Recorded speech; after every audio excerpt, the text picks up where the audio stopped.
Amis téléspectateurs, téléspectatrices, que la paix et la bénédiction de Dieu le Tout-Puissant soient avec vous et autour de vous. Et merci de rester fidèles à votre émission religieuse catholique, Parole, Vie et Foi, à travers Sainte TV, votre chaîne aimée. Le thème que nous vous proposons ce matin, conscience et liberté. Conscience et liberté.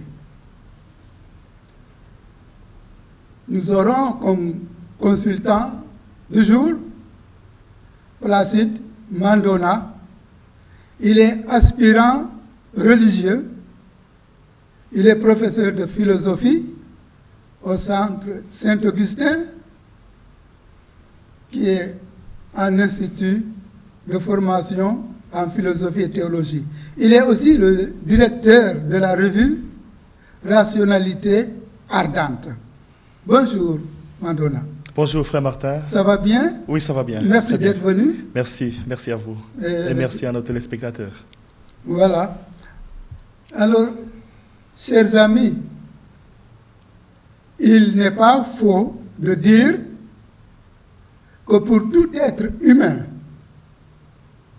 la valeur de ses actes dépend de la fidélité à sa conscience.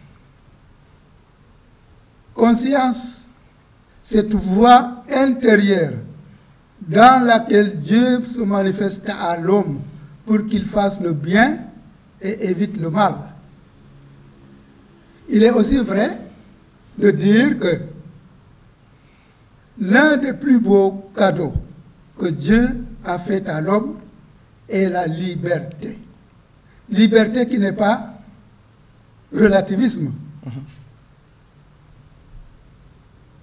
Et quand nous regardons de près, ces deux réalités demandent à être éclairées. Regardez dans le miroir qui est pour nous l'Évangile. C'est l'objectif de notre production de ce matin avec Placide. Mais pour commencer, Placide.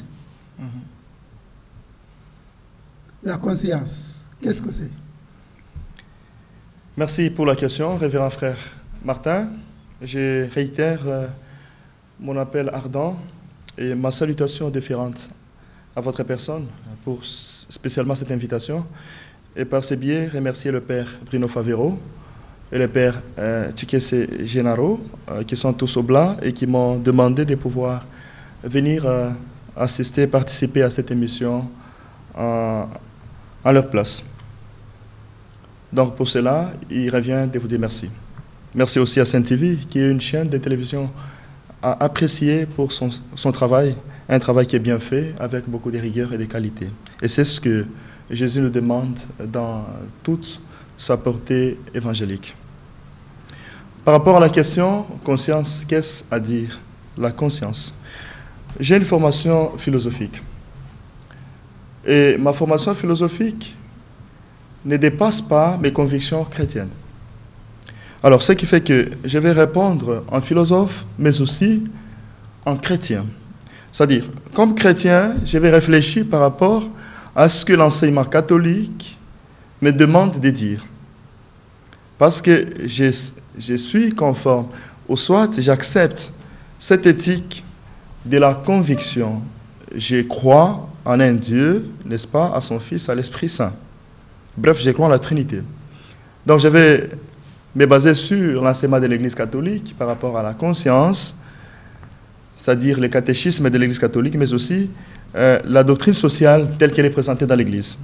Au-delà de tout cela, je vais aussi recourir aux philosophes. Qu'est-ce qu'ils ont pensé de la conscience depuis l'Antiquité? Parce que le mot conscience n'existait pas, en fait, dans l'Antiquité grecque. Dans l'Antiquité grecque, conscience, c'était l'équivalent de ce qu'on a appelé nous en grec. Nous n'est pas conscience, mais nous devient esprit. Donc, là, nous sommes dans l'Antiquité conscience qui avait pour équivalent nous, l'esprit connaissant. cet esprit connaissant. Et cet esprit connaissant avait une certaine valeur. C'est la valeur même primordiale de tout être humain. Comme Platon l'avait si bien dit, l'être humain, c'est anato-apopée, c'est-à-dire un être qui réfléchit sur lui-même. Alors, là déjà, on voit les racines le plus systématiques du concept conscience, bien qu'il n'existait pas dans l'Antiquité comme concept. Alors, c'est plutôt l'apport de la philosophie moderne, spécialement dans l'idéalisme qu'on appela idéalisme allemand, qui va commencer à expliquer ce que c'est la conscience. C'est quoi la conscience? L'idéalisme allemand a beaucoup fait, spécialement chez Emmanuel Kant, qui fut un grand philosophe, 1724 et 1804. Donc, la modernité philosophique a donné au sujet une conscience. Le sujet, c'est la personne. La personne avec une conscience. Ça, c'est la modernité. Et ça, je crois, c'est même le fleuron de toute la modernité philosophique, surtout dans l'idéalisme allemand. Au-delà de l'idéalisme allemand, ou avant l'idéalisme allemand, il y a eu aussi Descartes en France. Descartes qui l'a posé comme le socle de la connaissance, car la conscience a résisté aux doutes méthodiques. Elle peut donc servir de fondement sur lesquels s'édifierait l'ensemble du savoir. Alors ici, je cite la métaphysique, évidemment, la métaphysique de Descartes, les métations métaphysiques. Kant, Hegel ou encore Sartre vont reprendre à leur tour ou à leur compte cet acquis de la philosophie moderne pour pouvoir reprendre les concepts de conscience. Alors, je rentre un tout petit peu du point de vue étymologique, conscience, conscientia ou conscientia. Conscience, c'est-à-dire, c'est un savoir avec. C'est-à-dire, il y a con, scientia, con comme avec, là peut-être en latin ou en italien, ça se comprendrait mieux. Cum, c'est avec. Par exemple, quand on dit en allemand mit sein, par exemple, chez les philosophes Heidegger, qui a laissé cette expression mit sein, c'est être avec. Et en latin, con, scientia, c'est savoir avec. Savoir donc, avec, quelqu'un disait, oui. Science sans conscience n'est que ruine de l'âme. Rabelais. Dans les Panaguelles. Oui. Effectivement, je vais réfléchir là-dessus en évoluant avec les différentes d'abord approches du mot concept. Et je vais expliquer la quintessence du mot science en conscience, évidemment, de cette expression science en conscience, n'est que ruine de l'âme, chez évidemment Rabelais. Je vais arriver à ça. Donc, du latin conscientia devient connaissance partagée avec un autre. Donc, la connaissance est toujours une connaissance à partager avec un autre. Comment pouvez-vous partager votre conscience avec moi? Ah oui, effectivement. Ce que nous sommes en train de faire, c'est un exercice qui est entre deux personnes. C'est un dialogue, c'est discursif, c'est-à-dire deux personnes, le frère Martin et Placide Mandona, en train de réfléchir sur conscience et liberté. C'est cela, être avec.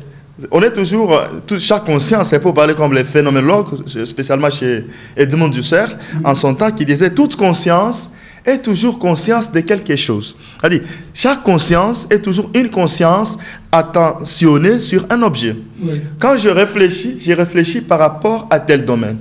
Quand j'aime un être bien situé. Quand je veux me fâcher, je me fâche contre quelqu'un ou contre un événement. C'est-à-dire, la conscience est toujours située, toujours attentionnée à un objet, à un être, ainsi de suite. Ça, c'est pour répondre, évidemment, à votre question. Là, nous sommes dans le sens, évidemment, étymologique du concept. Alors, le sens psychologique, parce que la conscience est développée en psychologie, en philosophie, en anthropologie, même en théologie, pourquoi pas. Alors, dans le sens psychologique, la conscience devient la connaissance, l'intuition ou le sentiment qu'un sujet possède de lui-même, de ses états et de ses actes. Alors là, ça devient très facile et très aisé. Quand je dis par exemple, au moment où je suis en train de parler ce dimanche, les jours du Seigneur, avec Frère Martin et tous les téléspectateurs en train de nous suivre en ces instants, parce que je suis conscient de ce que je fais. Je suis conscient de toutes les manifestations de mon être. Je suis conscient des mouvements, je suis conscient de toute la politique du Sénégal et de tout ce que je suis en train de faire dans ces pays. Donc là, ça devient évidemment, je prends acte de mon état, de mes actes et de tous ceux qui en suivraient. Donc c'est effectivement pour répondre à la conception, évidemment, psychologique du concept de conscience. Et si je vous demandais maintenant la liberté, qu'est-ce que c'est? Ah, la liberté, bien entendu. La liberté, qu'est-ce que c'est? La liberté, effectivement, la liberté, c'est... Si nous partons... moi, j'aime bien l'étymologie pour mieux expliciter les choses. Liberté, libertas. C'est-à-dire, bon, c'est le fait de pouvoir agir sans contrainte. C'est-à-dire, il n'y a pas quelqu'un qui me pousse à faire ceci ou cela, c'est moi. Je donne un exemple très banal. Je vais dire, écoutez, ce soir, ou soit ce matin après cette émission, je vais aller chercher une cigarette. L'exemple, à mon avis, n'est pas très correct pour nous chrétiens. Ou soit après, je vais aller faire un péché. Donc, évidemment, il n'y a pas de contraintes. Il n'y a personne qui me pousse derrière, comme on pousserait un petit enfant pour dire, écoutez, fais ceci ou cela. Non, c'est moi-même. C'est l'effort intérieur. J'agis en toute liberté et en toute conscience. Ce qui fait que conscience et liberté sont toujours unis. Ils sont inséparables de par leur être, de par leur nature, de par leur essence. Pour le dire philosophiquement. Donc il n'y a pas de limite entre liberté et conscience. Il n'y a pas de limite entre liberté et conscience. Je vais prendre une phrase très intéressante ici, dans le livre du père Théodule Rey-Mermet, qui a écrit un livre très intéressant, Conscience et liberté. Alors, il dit ceci, c'est une nécessité de leur être. Conscience et liberté ont une certaine nécessité. De par leur être, pas de conscience sans liberté et pas de liberté sans conscience. Donc, conscience et liberté sont toujours unis. C'est-à-dire, j'agis en toute liberté, mais avec ma conscience qui me suit, qui est cette voix intérieure, qui me parle, qui m'explique des choses, en vue évidemment de pouvoir atteindre un certain objectif. Voilà pourquoi je reviens à ce que je disais tout à l'heure. On est toujours conscience de quelque chose. Pour emprunter évidemment l'expression phénoménologique de Husserl, Edmund. Que signifie pour un croyant de dire ma conscience ne me permet pas telle chose? Admirable question. Tout à fait. Tout à fait. Ma conscience ne me permet pas de faire ceci ou cela. Admirable question. Je répète encore. Question louable. Ma conscience ne me permet pas de faire quelque chose. C'est-à-dire, c'est surtout pour un croyant, chrétien, ou musulman, ou chrétien de surcroît. Ma conscience ne me permet pas de faire telle ou telle autre chose, que la voix intérieure ne m'oblige pas à faire ceci ou cela, autrement dit. Alors, la conscience est une conscience qui est liée. Évidemment, pour nous chrétiens, il y a les commandements à respecter.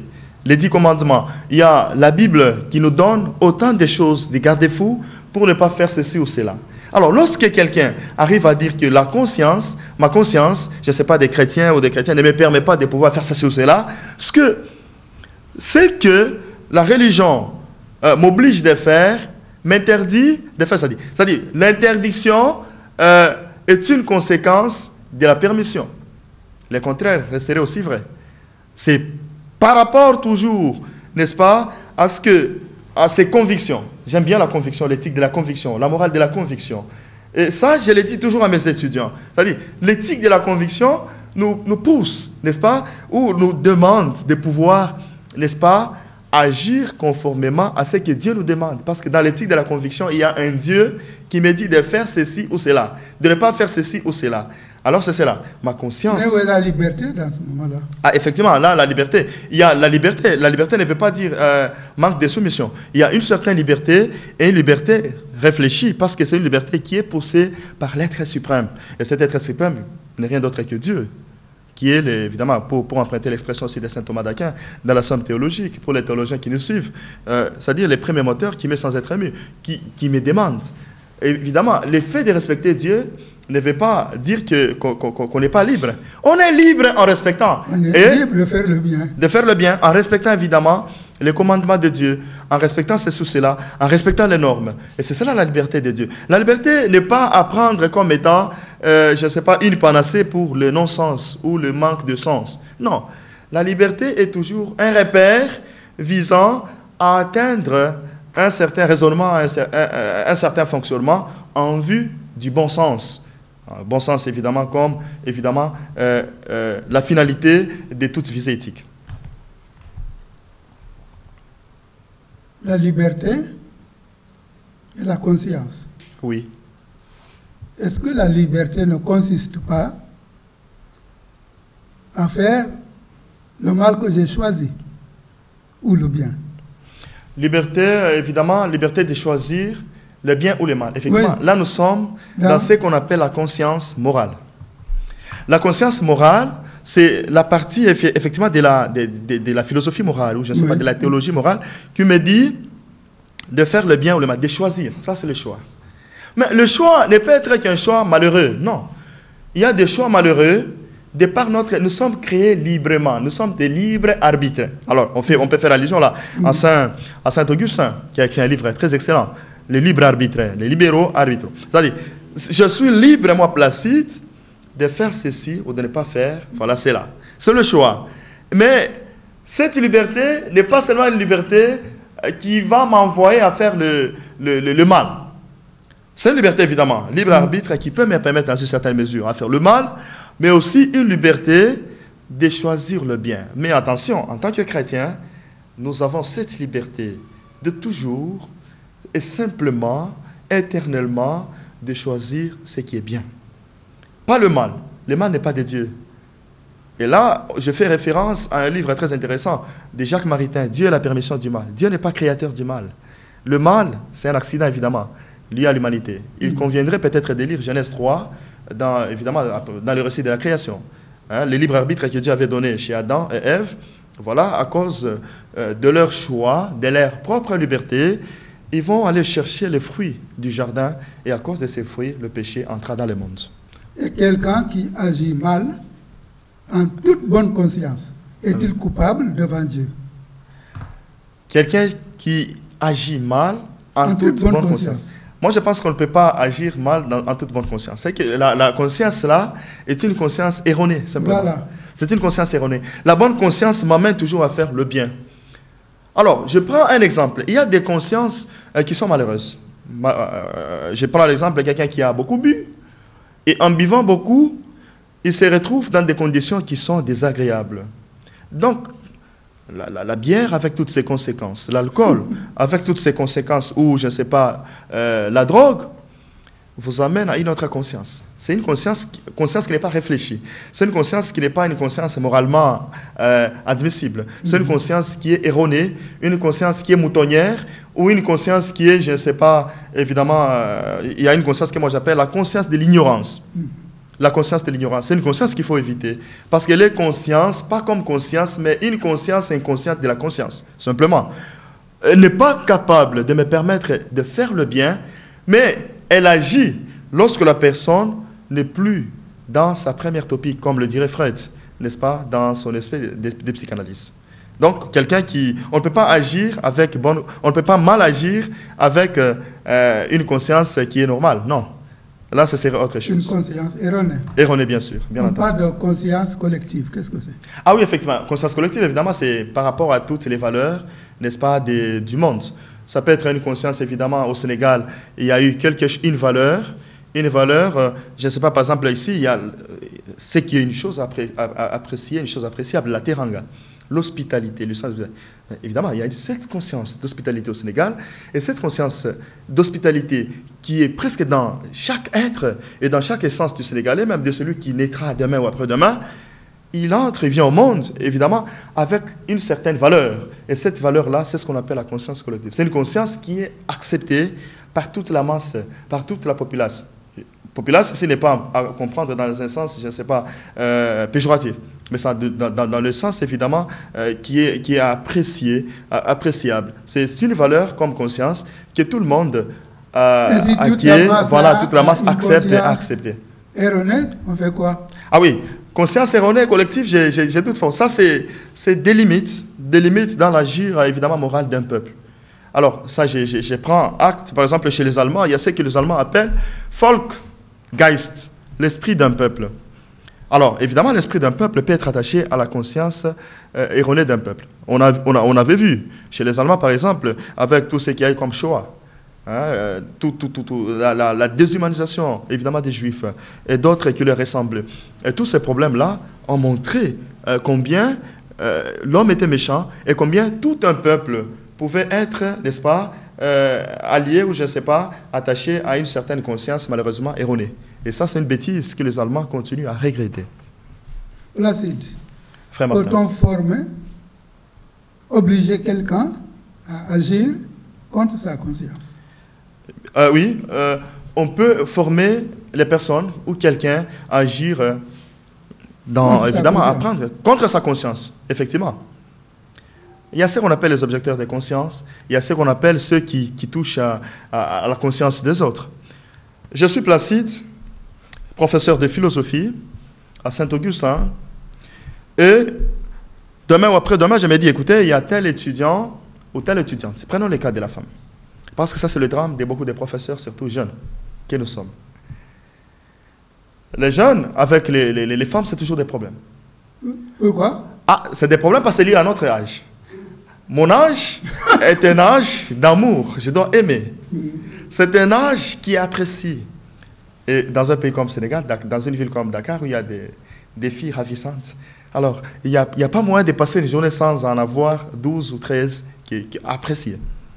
Alors, lorsque je suis dans un auditoire où il y a quelques étudiantes qui sont belles, connaissant mes faiblesses, je peux approcher une fille et lui dire, écoutez, je te présente mon amour, tout ça qu'on sort, voilà.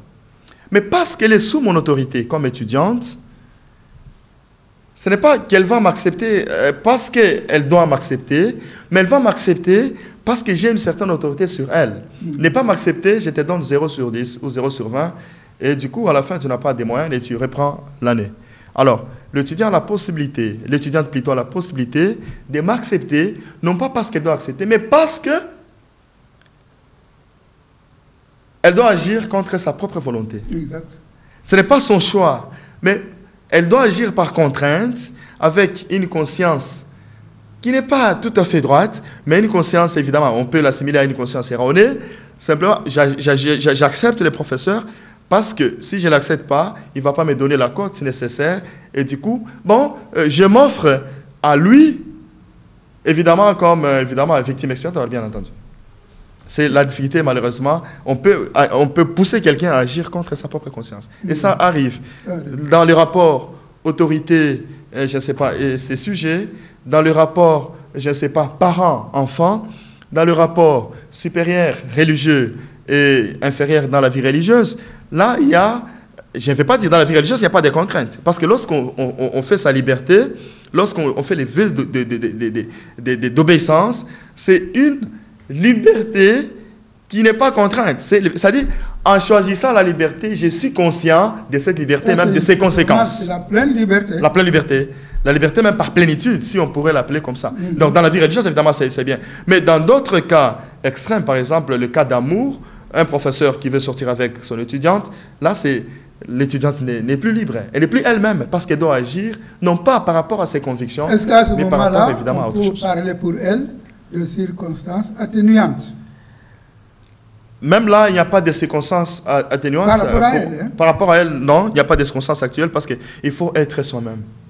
Il faut être soi-même, pour moi, voudrait dire, il faut rester soi-même, il faut rester soi, c'est-à-dire, quelle que soit la difficulté de l'échec que le professeur va m'imposer, parce que je crois en ce que je fais, parce que je crois en un Dieu qui veut que je puisse bien agir, je ne cède pas, je ne m'offre pas comme n'importe quoi, comme n'importe qui. Parce qu'il n'est pas permis aussi à l'homme de faire n'importe quoi. Il y en a qui ont accepté de mourir pour obéir à leur conscience. L'exemple des martyrs, par exemple, ça, par rapport à leur propre conscience, ils ont accepté. Jésus avait la possibilité, je crois, ou Jésus avait beaucoup de possibilités pour pouvoir, n'est-ce pas, s'échapper de cette mort. Imaginez-vous, n'est-ce pas, les récits de la tentation que nous lisons, évidemment, pendant le carême. Lorsque Satan vient, monte là-bas, fais ceci, je vais te donner cela, fais ceci, et ainsi de suite. Bon, vous voyez toutes ces épreuves auxquelles Jésus était soumis. Mais avec sa conscience et avec l'idée qu'il avait de son Père. Parce que Jésus est le Père, bien entendu, c'est un rappel théologique. Il partage la même substance, hein, la consubstantialité entre le Père et le Fils. Jésus avait la possibilité aussi de répondre à Satan favorablement. Mais parce que ça n'allait pas, ce n'était pas conforme à ce que son Père veut, il l'avait refusé. Mais je crois, nous aussi, nous avons cette possibilité, cette capacité de pouvoir refuser tout ce qui serait à l'encontre de ce que notre Dieu veut. Et je crois, c'est la finalité de toute existence. Une existence qui sait choisir le bien et qui sait refuser le mal. Et ça doit être une éducation à donner à tout le monde de la catéchèse, spécialement chez les enfants. Il faut déjà former. C'est important, mais comment, concrètement, former la conscience de quelqu'un? Effectivement, l'éducation à la conscience. Et je suis en train de préparer un article là-dessus. Comment former à la conscience, à une bonne conscience, à une conscience morale, à une conscience spirituelle. Il y a beaucoup de méthodes pour pouvoir former à la conscience. La première méthode, je vais la prendre dans un courant, évidemment, psychologique, qu'on appelle les behaviorismes. Les behaviors qui s'attachent au comportement. Behavior, évidemment, en anglais, les comportements.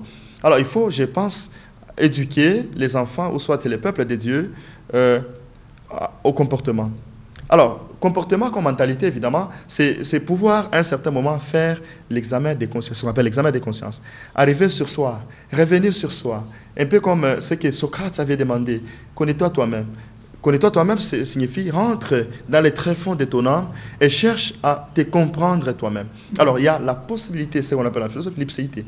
Le soi qui reste, qui retourne sur lui-même en vue de pouvoir s'étudier, en vue de pouvoir, n'est-ce pas, proposer des choses. Alors, il y a ça, d'abord l'introspection, inviter les gens à l'introspection, à travers les behaviorismes, bien entendu, mais il y a également le gestatisme, qui est aussi un courant psychologique, la forme même de nos actes, la forme de nos comportements, la forme de tout ce que nous faisons. Mais il y a également l'éducation. La conscience se forme aussi par l'éducation.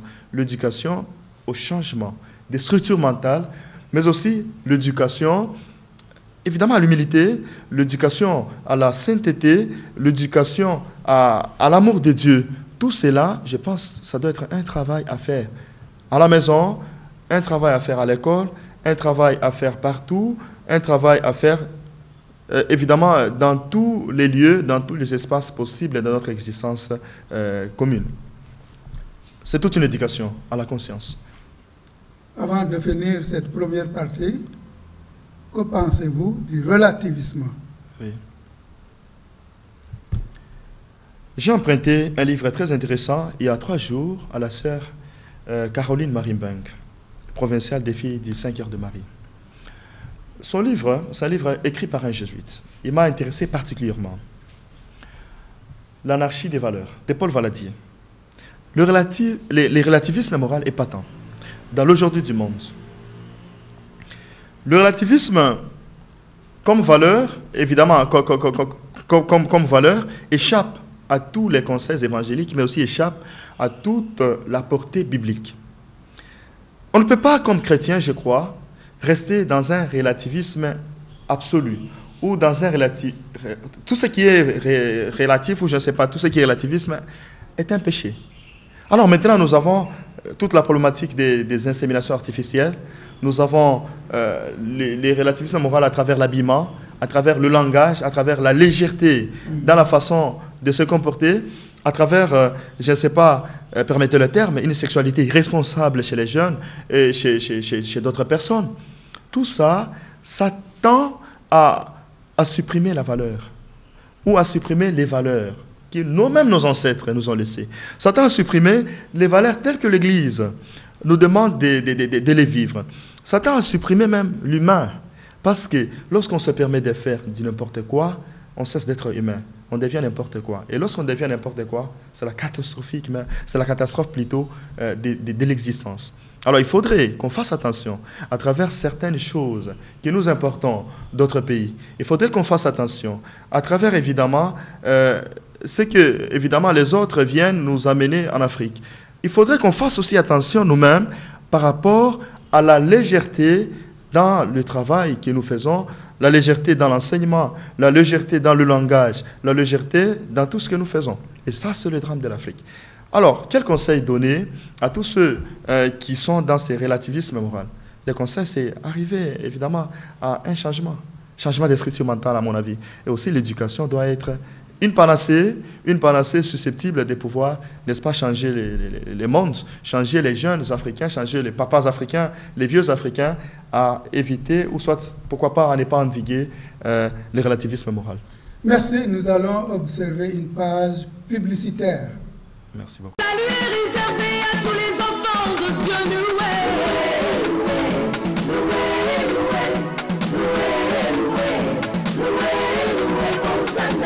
Voilà, après cette page publicitaire, nous tendons le micro à notre charmant public. Ils ne sont pas nombreux, ils sont 2, mais ils ont quelque chose à dire. Bonjour, chers téléspectateurs de la Sen TV. Nous remercions notre consultant du jour, l'aspirant, notre frère et fils aspirant Placide Mandoma, piariste, religieux piariste et professeur de philosophie, donc sur le thème conscience et liberté. Vous nous avez dit que la liberté, c'est agir sans contrainte et qu'il n'y a pas de conscience sans liberté. Bon, puisque nous sommes créés libres, alors que des fois, nous rencontrons plein de problèmes par rapport à ceux qui agissent contre la conscience des autres. Vous l'avez même souligné. Je veux surtout souligner les mariages forcés en Afrique, surtout ici au Sénégal, au niveau de certaines régions. Les mariages forcés, les parents qui obligent leurs enfants à choisir ce qu'ils ne veulent pas par rapport aux études, les éducateurs qui forcent leurs élèves à faire des choses pas trop catholiques, et certaines influences et contraintes. Qu'est-ce que vous pouvez nous dire par rapport à ces contre-valeurs que nous vivons ici et en Afrique surtout? Deuxième question, c'est par rapport au grand fossé entre riches et pauvres. Puisque nous savons que pour éduquer à la conscience, il faut faire prendre conscience aux personnes les valeurs qu'elles vivent. Donc, le grand fossé entre riches et pauvres, si nous voulons vraiment un développement intégral de l'homme, qu'est-ce qu'il faudrait faire? Et pour terminer, vous nous avez parlé qu'il faut garder son identité. C'est vrai, mais aussi sa dignité. Merci. mbokk yi ñuy déglu ci rajo télévision Sen TV parole vie et foi ci suba si la ñu ngi leen di ndokkeelu dimanche bu jàmm dimanche bu bari barke ak yërmande wu Yàlla na nekk ci yéen te nekk ci suñu biir njaboot yépp et li ñuy waxtaane tey sagu ak xel mooy liberté ak conscience sagu ak xel am na ndaxte Yàlla bind na nit te may ko xel liberté itam am na mais bokkul ak xel bi bu baax ci man parce que liberté nit nim ko jiriñoo ci la ko saytaane jaar pour nax ko kon liberté ànd na ak sagu mais liberté bi foog na gaañ na sagu gi parce que bu liberté ñëwee ci la nit di jéem a xalaat lu dul Yàlla ndax xalaat boppam. Quand la liberté rentre, la personne ne pense pas trop Dieu, mais il pense à lui-même. Pourquoi? Parce que lorsque Dieu avait laissé à Adam et Ève la liberté, et le malin est venu pour leur montrer que c'est pas ça que vous devrez croire que Dieu est là. Mais avec cet arbre-là que Dieu vous a interdit, essayez de voir, vous allez voir la connaissance. Alors, la liberté de la personne, le malin l'a bafoué et a blessé l'Esprit de Dieu. C'est pourquoi, nous les humains, on ne peut pas avoir pleinement la conscience tranquille avec la liberté tranquille, parce qu'il y a la faiblesse. moo tax mbokk yi pour wax conscience ak liberté li nga xam ne dafa jafe wax la parce que suñu dund la ki ñu jox xel léegi wax na ni diggante xale bu góor ak xale bu jigéen mu di ko jàngal nekk na fu nekk nag nekkul affaire école ak leneen fu nekk la nekk mën nga présenté wu xale bi ne da nga ko bëgg te xale bi dana xalaat da nga ko yóbbu ci xalaat boobu la nag amatul liberté tant que dellu siwul ci xel bi nga xam ne moo ko mën a may mu liberté bi ñu mën a ay am moo di xanaa doole sagu xel mu selami bu ñu duggee te ci la ñu mën a résister bañ te du ñu def loolu parce que libre na ma bañ mais it libre na ma nangu su ma nangoo mën na nekk ci lu baax pour yàlla mais su ma nangoo itam mën na nekk li nga xam ne neexul yàlla su ma bopp la neexee je prends ma part ce qui me plaît je prends ça parce que ça me plaît et je ne mets pas ma conscience et que Dieu est-ce qu'il aime ça ou il n'aime pas ça. Avant que je vais prêter attention, j'ai déjà rentré dedans. Mora, mon ami, comment vous pouvez nous dire comment se comporter ou supporter ou être défense quand la liberté nous guette? Merci. maa ngi leen di gërëm te di leen sant yéen yi nga xam ne yéen a ñuy déglu bu baax a baax merci beaucoup. Voilà, merci à Jean Dior et à Jean-Pierre pour leur contribution. Merci aussi pour leurs questions. Placide, vous avez noté les questions? Tout à fait, je les ai notées. On vous écoute pour les réponses. Merci beaucoup. Je commencerai comme vous par dire merci à tonton Jean-Pierre et à maman Jeanne. Jean-Pierre et Jeanne. Félicitations. C'est une bonne chose, donc. C'est une coïncidence heureuse. Ce n'est pas une conscience malheureuse, c'est une conscience heureuse. Tout heureux ce dimanche. J'ai beaucoup aimé les questions. Et je voudrais, avant d'y répondre, donner une précision de taille. Par rapport à mon identité, je suis aspirant à la vie religieuse pierriste. Très bien. La question de Maman Jeanne est très importante.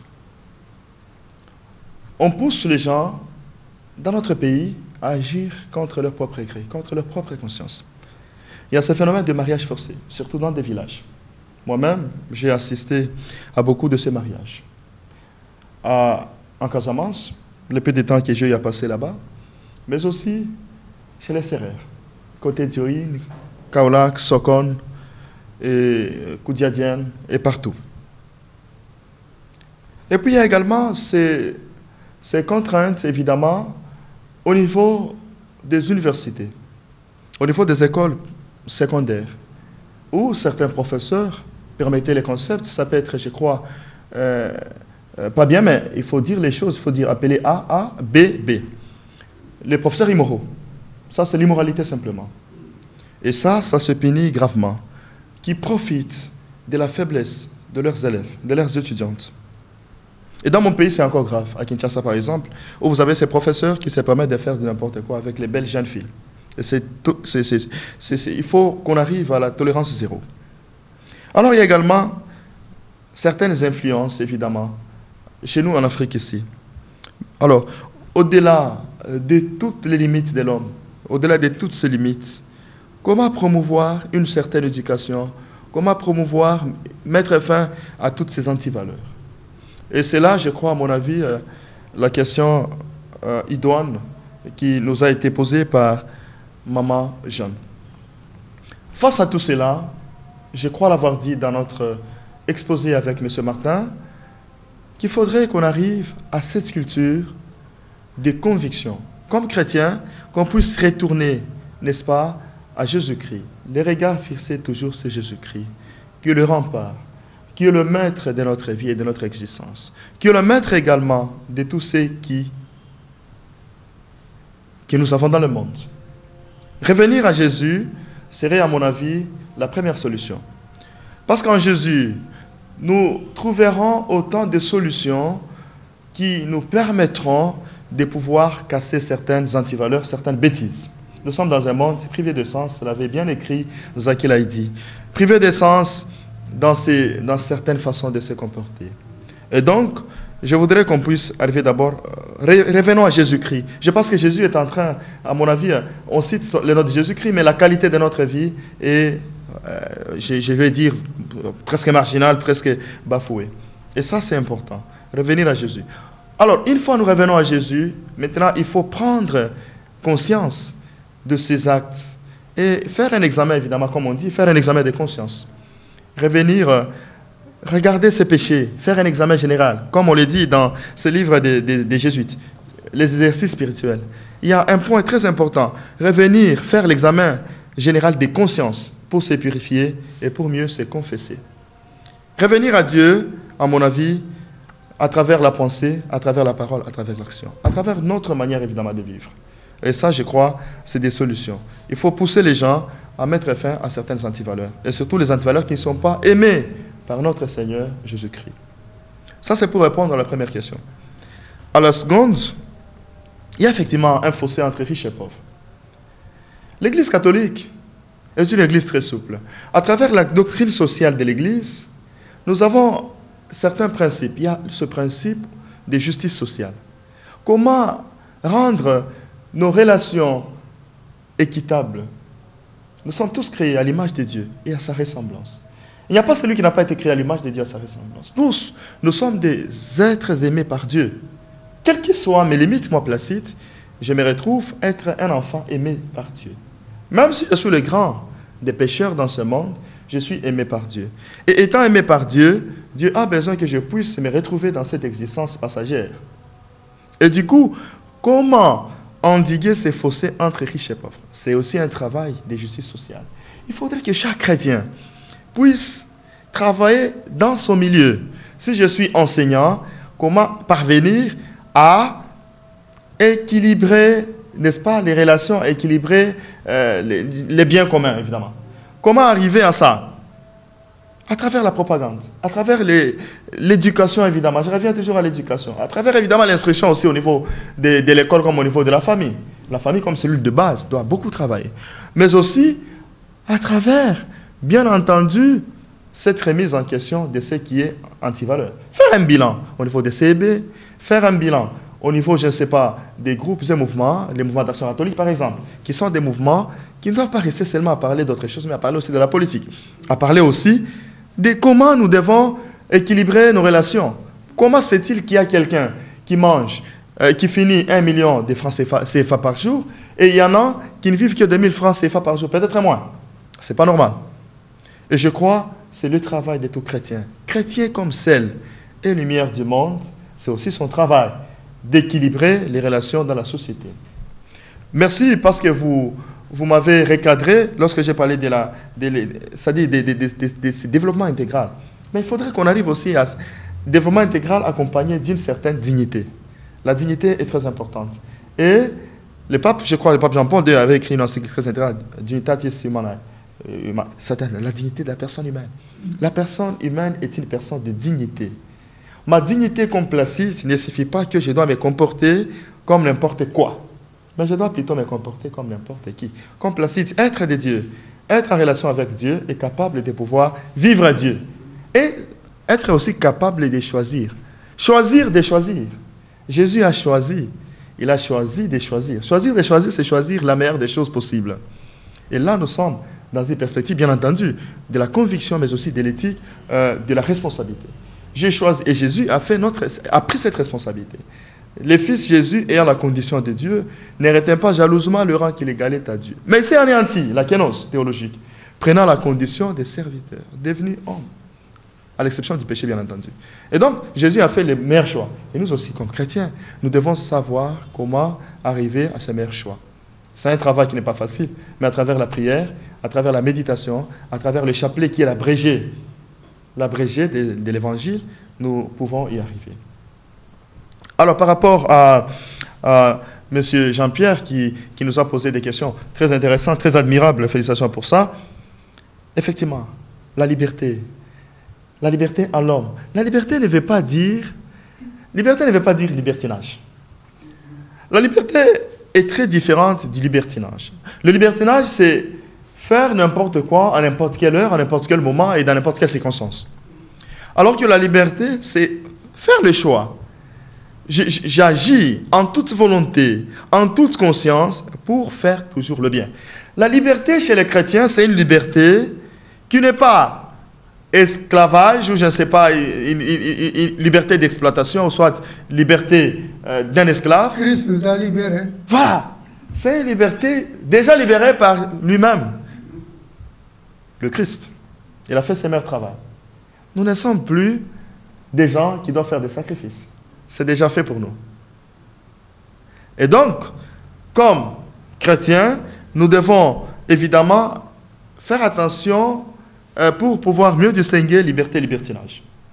Liberté, évidemment, c'est arriver au choix meilleur possible. Au choix que Dieu va aimer. Savoir sélectionner, tamiser ce qui est à faire et ce qui n'est pas à faire. Ça, c'est important. Et en même temps, c'est la mauvaise tendance, la liberté qui supprime Dieu. Et ça a été le drame de toute la pensée philosophique du rationalisme. Les rationalismes, nous sommes au XVIIe, XVIIIe siècle, qui a tenté de supprimer Dieu. Non, supprimer Dieu, c'est une illusion. Dieu est là. On ne peut pas le supprimer. Il est là, il nous entend, il vit avec nous, il est au-delà de tout créé, comme les chants, n'est-ce pas, l'hymne là de l'Église. Et donc, on ne peut pas prétendre à supprimer Dieu. Ce que nous pouvons faire plutôt, c'est plutôt arriver à notre part des responsabilités. Savoir que nous sommes des êtres limités, bien entendu. Nous ne sommes ni des dieux, ni des petits dieux, ni des demi-dieux. Nous sommes des êtres avec autant de limites. Mais nos limites ne devraient pas nous permettre, ne devraient pas être une raison pour, n'est-ce pas, s'enraciner dans le libertinage. Mais ça devrait être des limites. Parce que conscient de mes limites, je me dis, que dois-je faire pour éviter telle ou telle autre chose? Donc je crois, à mon avis, c'est ça, à mon avis, l'objectif même de toute liberté. C'est une liberté responsable, liberté de choix. Et cette liberté n'a pas pour télos, pour finalité de supprimer Dieu. Et cette même liberté ne doit pas supprimer l'autre. C'est une liberté en vue de la responsabilité du prochain. Le chrétien, c'est toujours un être avec le Christ, un être avec la Vierge Marie, un être avec le prochain. Le prochain, c'est n'importe qui. Il doit être musulman, il peut être juif, il peut être chrétien, il peut être athée. C'est mon prochain. Ça, c'est pour répondre à la première question. Mais aussi, peut-être pour revenir toujours à cette même question, dans Genèse 3, effectivement, ça, c'est le libre arbitre qui a été mal utilisé par Adam et Ève. Ils ont eu cette liberté de choix. Ils avaient autant de possibilités de choisir les mauvais fruits comme les meilleurs fruits. Mais eux, ils ont préféré choisir les mauvais fruits. Et les mauvais fruits ont amené le péché dans le monde. Voilà.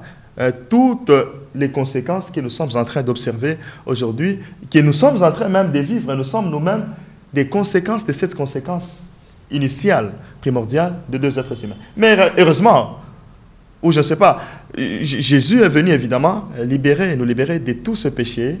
Il nous a rachetés à travers évidemment l'incarnation, à travers sa mort, sa passion et sa résurrection. Et aujourd'hui, nous venons de finir le mystère pascal. Et dans ces temps ordinaires, c'est le temps encore d'approfondir notre foi chrétienne. Donc, ça, c'est déjà résolu. On ne peut pas bafouer Dieu, on ne peut pas blesser Dieu. Chercher à bafouer Dieu, c'est se tromper. C'est faire fausse route. Donc, nous sommes des êtres limités, mais limités avec la possibilité d'être comme des petits dieux. Nous sommes invités à être des petits dieux, à vivre comme Dieu. Et c'est possible. À la seule condition que l'on puisse prendre les commandements, les sacrements de l'Église et les recommandations morales dans toute leur portée. Alors, quant à la dernière question, évidemment, conscience tranquille, liberté tranquille, il y a cette possibilité de vivre avec une certaine conscience tranquille, liberté tranquille. Lorsque je suis placide et je me dis, écoutez, par rapport à ceci ou cela, Dieu ne va pas aimer, j'arrête. C'est souvent difficile, mais il y a possibilité de se dépasser. On ne peut pas réussir ce genre d'exercice en un seul jour. C'est un exercice, aujourd'hui je laisse. C'est un peu comme quelqu'un qui prend la bière. Vous lui dites aujourd'hui seulement, écoute, tu dois arrêter la bière demain. Ça ne va pas. Tu dois arrêter la cigarette demain. Ça ne va pas. Celui qui est coureur de jupons, Don Juan, comme on les appelle. Demain, tu arrêtes. Non. C'est petit à petit jusqu'à ce que la personne... Voilà. Donc, il faut une éducation aussi à la tempérance. Dans une tendresse, à la manière de la Vierge Marie, qui a accepté, n'est-ce pas, à travers sa patience, sa tendresse de mère, n'est-ce pas, à pouvoir atteindre un niveau. C'est des façons progressives, ce n'est pas des façons évidemment abruptes. Et puis voilà, c'est de cette façon que j'ai compris la question.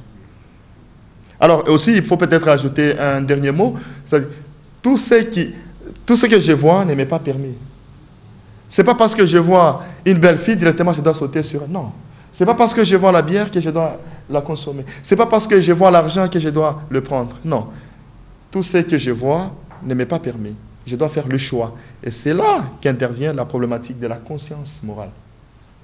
Merci. La problématique de la conscience morale, votre dernier mot? Mon dernier mot, c'est inviter tous les chrétiens du Sénégal, tous les chrétiens qui nous suivent sur Sainte TV, à pouvoir reprendre vie. Reprendre vie, c'est revenir à Jésus. Mettre des temps et des circonstances. Reprendre vie, c'est accepter cette mort humiliante qui nous a rendu cette gloire éternelle. Revenir à Jésus, c'est aussi reconnaître ses limites en vue de pouvoir recommencer un autre chemin, un chemin de paix, un chemin de justice, un chemin d'amour pour un plus être holistique, c'est-à-dire un être intégral, un être holistique ou un être dans une éducation de l'homme dans sa totalité, mais aussi dans l'éducation de tout l'homme. Et de cette façon-là, nous pouvons atteindre le dessein même de notre Dieu. Dieu nous veut des êtres heureux. Des êtres heureux à la seule condition qu'on puisse suivre ses commandements, ses recommandations. Et je crois que c'est l'unique chose qui tend à disparaître lorsqu'on pense que lorsqu'on a sa liberté, c'est une liberté qui me permet de faire du n'importe quoi. Non, la liberté est là pour nous permettre d'agir avec des barrières. Il y a des garde-fous toujours derrière toute liberté. Cela nous éviterait à confondre liberté et libertinage. Liberté n'est pas libertinage. Merci, Placide. Merci beaucoup de cet éclairage. Vous reviendrez sûrement.